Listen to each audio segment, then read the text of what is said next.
थपथपाइएगा कि हाँ आप उस इलीट क्लास में हैं जिसके सामने मुसीबत आई है, और एक समय आएगा कि जब आप इस मुसीबत को पार कर जाएंगे, और एक समय आएगा कि जब यहाँ आके आप भी अपनी संघर्ष की कहानी बताएंगे कि हम भी ऐसा थे। और हम आप सबसे यही उम्मीद करते हैं कि भगवान से भी हाथ जोड़ के यही दुआ मांगते हैं कि जितने लोग हैं देश के, सबको एक दिन अपनी कहानी सुनानी पड़े, क्योंकि यह देश वीरों की धरती है, वीरांगनाओं की धरती है। यहाँ पर हर बच्चा यहाँ का फौलाद है अपने आप में यहाँ पर। तो ये वक्त है अब ऋण चुकाने का। अब इस सदी में हमें अपना नहीं, अब इस देश का भी एक ऋण चुकाना होगा कि शायद पिछले जन्म में बहुत सौभाग्य, बहुत अच्छा काम किए होंगे तो हिंदुस्तान में जन्म लिए, वरना अगर जन्म के समय थोड़ा बहुत बॉर्डर क्रॉस करते ना, उधरिया हो जाते ना, अरे बाप रे बाप, क्या दुर्दशा होता जिसका कोई हद नहीं। यहाँ पे थोड़ा सा बस उधर खसक जाते थे। लेकिन ये हम लोग का सौभाग्य है। एक चीज हम लोगों ने गलती किया के बाद, हमने महिलाओं के पावर को ना अंडर एस्टिमेट कर दिया। हम लोग 1947 से जो पुरुष समाज है ये सोच रहा है कि देश को आगे ले जाने के लिए, अभी तक सोचिए रहा है। ये हम लोगों से गलतियां हुई हैं। और लड़कियों को हमने जो साथ छोड़ दिया महिलाओं का नाम, बस यकीन मानिए जिस दिन भारत देश की महिलाएं पुरुषों के साथ कदम से कदम मिला ली, 10 साल में देश की सूरत बदल जाएगी, दुनिया देखते रह जाएगी यहाँ पर। और जो महिलाएं, यही मौका है आपको साबित करके दिखाने का। आप किसी कोई कहे कि आप कम है तो थोड़ा सुन लीजिए, कहिए कि दिखाएंगे तुमको, हम करके दिखाएंगे, जुबान से नहीं, वो करके दिखाएंगे कि तुम्हें भी याद होगा। और इतना महिलाओं को आगे बढ़ना है, खुद को अपने आप को इतना निखारना है कि किसी घर में अगर लड़की पैदा हो तो खुशी मनाई जाए। आज गांव के सेक्टर में क्या है कि थोड़ा सा लोग महिलाओं को अंडर एस्टिमेट कर देते हैं, ऐसा नहीं होना चाहिए। आज हर जगह पे कदम से कदम मिला के महिलाएं आगे बढ़े, ये गलती हम लोग से हुई है और वी एक्सेप्ट दिस। क्यों ना, अगर हम लोग से हो सकता था तो आज़ादी की इतना दिन हो गया, हम लोग देश को कहां से कहां पहुंचा चुके रहते हैं। क्योंकि किस चीज की कमी है हम लोग के अंदर, थोड़ा सा हम लोग ने क्या किया, गलती कर दिया। तो भाई देश की महिलाएं हम लोग की उस गलती को थोड़ा माफ करें, और आज आप लोग भी अब देश पे कदम से कदम मिलाएं ताकि साथ दे, वरना अकेले पॉसिबल नहीं है देश का, वरना एक से समय मिला है यहाँ पर। हम इस चीज को ज्यादा समझ सकते हैं क्योंकि हमारी खुद की बहन नहीं, अपनी बहन नहीं, लेकिन अभी भी हम अपना घर देखते हैं ना तो लगता है कि बहुत बड़ी कमी है। और अगर बहन रहती तो चीजों को अच्छे से समेट के रख सकते थे। अब तो इसलिए आप देखेंगे आपको इंडिया में सबसे ज्यादा राखी बांधी जाती है पूरे हिंदुस्तान में सबसे ज्यादा राखी बांधी जाती है। नहीं था तो हमारे यहाँ माझी जी थे ना, वो कहे कि भगवान के भरोसे मत बैठो, क्या पता भगवान तोरे भरोसे बैठा लो तो बहन नहीं थी तो क्या दिक्कत है, दुनिया में सबसे ज्यादा राखी बांधी है। अब मतलब अभी सोचते हैं कि अगली बार, अभी इस बार 7,500 राखी बांधी गई थी, 7,500। और हर साल रक्षाबंधन के बाद, पहले ही रक्षाबंधन से पहले हमको एक डॉक्टर अपॉइंट करके रखना पड़ता है कि सर मेरा ना ब्लड रुक जाएगा, इतना राखी बांधी जाती है, तो आप एकदम ना स्टैंड बाई पे रेडी रहिएगा वहाँ पे। इतना राखी बांधने के बाद एक आदमी आता है मेरा हाथ उठाने वाला, वो हाथ लेके चलता है, हम ऐसे चलते रहते हैं। तो खुश नसीब है वो लोग जिनके घर में बहनें हैं, जिनकी बेटियां हैं। आप उसकी कदर नहीं कर सकते हैं तो यकीन मानिए इसका बदला भगवान जरूर लेता है। आजकल लोग देखते हैं कि लोग बहू की कदर नहीं करते, अरे वो आपकी बेटी है, चेहरा बदल के वापस भगवान ने भेजा है आपको, नहीं कर सकते कदर ना, तो आपने भगवान की उस नेमत को ठुकरा दिया है। और फिर घरे में मुसीबत आएगा तो कहेंगे कि पता नहीं क्या हो गया। चाहे चांद पे पहुंच जाइए, चाहे जितना भी आगे चलिए, अपनी सभ्यता संस्कृति को मत भूलिएगा वरना मिट जाइएगा यहाँ से।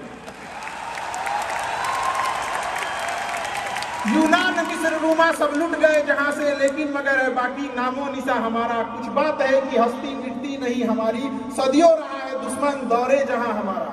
भारत को मिटाने की कोशिश की गई, मिटा कभी नहीं। इसलिए याद रखिएगा, अपनी संस्कृति को नहीं भूलना है। और हमसे गौरवपूर्ण संस्कृति पूरे भारत, पूरे विश्व में किसकी है यहाँ पर, तो ये चीजों को थोड़ा सा आपको ध्यान में रखना है और आपस में मिलजुल के एक देश वाली भावना लेके चलना है कि हम सबको मिलकर देश को अपना उस पुराना जो गौरव मिला था उसको वापस लौटाना है। और आप लोग आगे बढ़ेंगे, युवाओं में है, आप जिधर युवा चलते हैं उधर ही सब कुछ चल देता है। यहाँ पर तलवारों के साए पर इतिहास हमारा बनता है, जिस ओर जवानी चलती है उस ओर जमाना चलता है।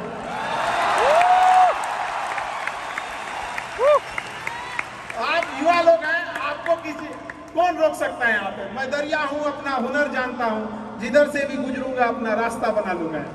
तो युवाओं में यही तो एक है, भले जेब खाली हो, जेब में गांधी हो या ना हो, दिल में एक आंधी होनी चाहिए। जो बोले हैं, जो ठाने हैं, वो कर लेंगे यहाँ पर, और नहीं कर सकते हैं तो दुर्भाग्य है इस भारत की धरती पर जन्म लिया हुआ, ये व्यर्थ हो जाएगा यहाँ पर। तो एक कहानी लिखना है जो आगे जाके सबको सुनाना है, और हर उस घर में 2 किलो अलग से मिठाई जाएगी जिस घर से आवाज आई थी कि इससे नहीं हो सकता है, अलग से एकदम। ले भैया, तेरे लिए स्पेशल है यहाँ पर। एकदम तारीफ करने वालों की कमी हो जाए, जलने वालों की कमी नहीं होना चाहिए। एकदम मिसाल बनिए। आप सब लोग को, हमारा आप सब लोग को ढेर सारा शुभकामनाएं, दुआएं। आप पे ठोकरें आएंगी, लगेगी ठोकरें, उसी को ठोकर लगती ना जो चलता है, जो सुतल है बेड पे, कौन सी का ठोकर लगने वाला है। और ठोकर नहीं लगेगी तो नहीं आगे बढ़ सकते। कामचोरों से तो इंडिया परेशान है, जो कुछ नहीं करता वो भी संडे को आराम करता है। अरे तेरे लिए कोई टिका संडे है, काम बस ईमानदारी से कीजिए। हम लॉकडाउन का एक छोटा सा एग्जांपल देते हैं। हमारे यहाँ एक लेबर था, जो भी काम करते हैं लेबर लोग, उनकी बहुत दुर्दशा हो गई लॉकडाउन में। रियल में एक्चुअली उनके साथ प्रॉब्लम क्या है ना, they don't have backup money. वो डेली कमाने वाले हैं, डेली खाने वाले हैं। उनका अगर 10 दिन का दिहाड़ी बंद हो गया ना तो उनके लिए बहुत दिक्कत आ जाती है। और लॉकडाउन में बेचारों के साथ क्या हो गया, अब इतनी पॉपुलेशन है, गवर्नमेंट भी कितना को देख सकती है, एक लिमिटेशन है वहाँ पर, तो उसके साथ बहुत दिक्कत आ गया। तो हमसे भेजा, और हम भी लॉकडाउन में खाली बैठे थे, तो हमसे बोले कि देखिए एक तो काम नहीं मिलता है तो हम लोग को महीना में 20 दिन मिलेगा, 22 दिन मिलेगा, तो हम लोग के पास बैकअप नहीं होता है। उसको हमने एक छोटा सा बात बोला कि भाई देखो, एक काम बस मेरा 1 महीना करके देखना, नहीं अच्छा लगे तो छोड़ देना। काम पे जाते कितने हो? तो बताया कि 8 बजे जाते हैं। अलग अलग शहर में वो काम करने वाले मजदूर जो आते हैं, मिस्त्री, उनका टाइमिंग अलग अलग हो सकता है। हमारे यहाँ 8 बजे आते हैं और फिर दोपहर में लंच करते हैं, शाम में 4-5 बजे 5 बजे चले जाते हैं। तो 8 बजे के काम में आप कितने बजे जाते हो? कहा कि सर वही पहुँचते पहुँचते 7:15 हो जाता है, खैनी उनी बनाते चाय पीते 8:30 हो जाता है। हमको एक बात बताओ, ये आधा घंटा तुम किस में काटे?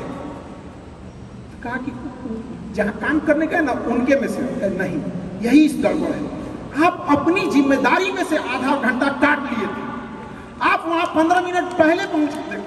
तो क्या बोलते हैं मास्टर, पगला गए हैं ये लोग। भाई देखिए तो 1 महीना काम करके देखो, बस तुम वहाँ 15 मिनट पहले पहुँच के देखो, वो इंसान 15 मिनट पहले पहुँच जाता, 5 मिनट पहले ही काम चालू कर देता बाकियों के आने से पहले। लंच पे जाते थे तो जब सब चले जाते थे 1-8 मिनट लेट से लंच जाते थे, कुछ नहीं होने वाला है।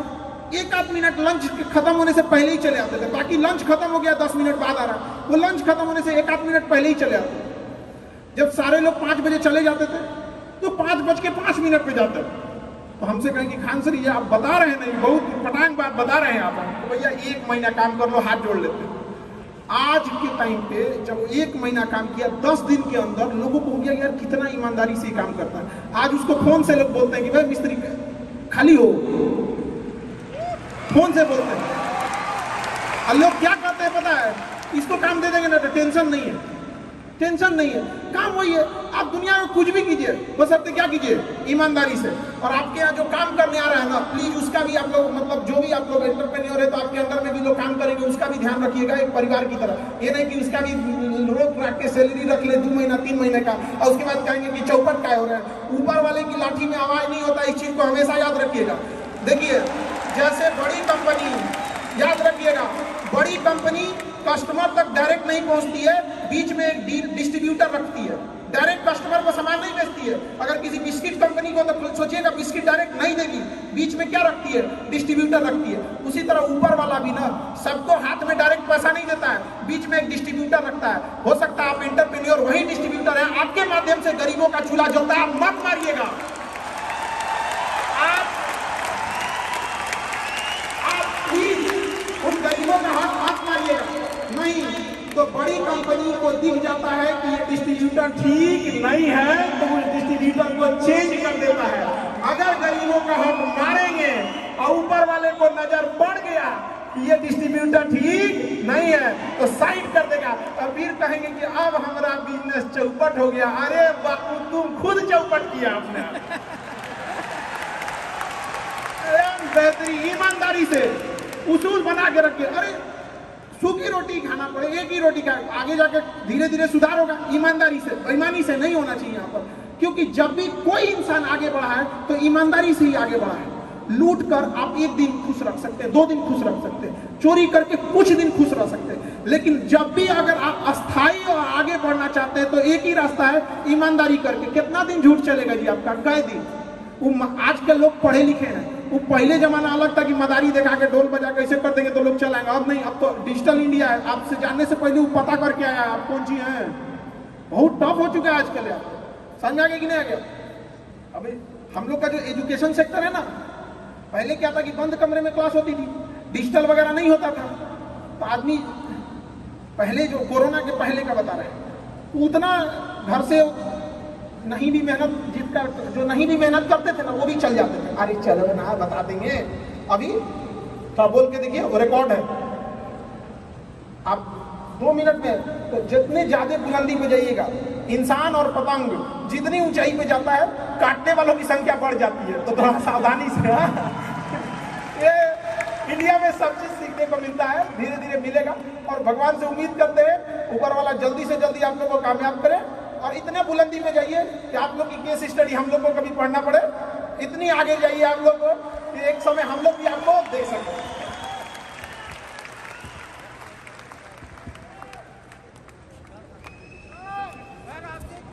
हमसे क्वेश्चन